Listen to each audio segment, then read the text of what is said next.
ராம ராம ராம என்று வனம் நிறைந்தாயே, அந்த ராஜதேவி சீதை மனம் குளிர வைத்தாயே.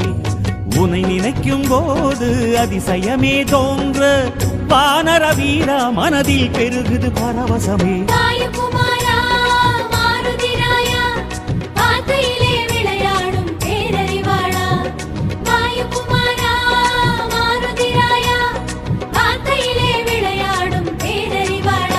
மலை தாண்டி வந்தாயே, கடல் தாண்டி வந்தாயே, அந்த மிதிலாவின் ஜானகியை காண.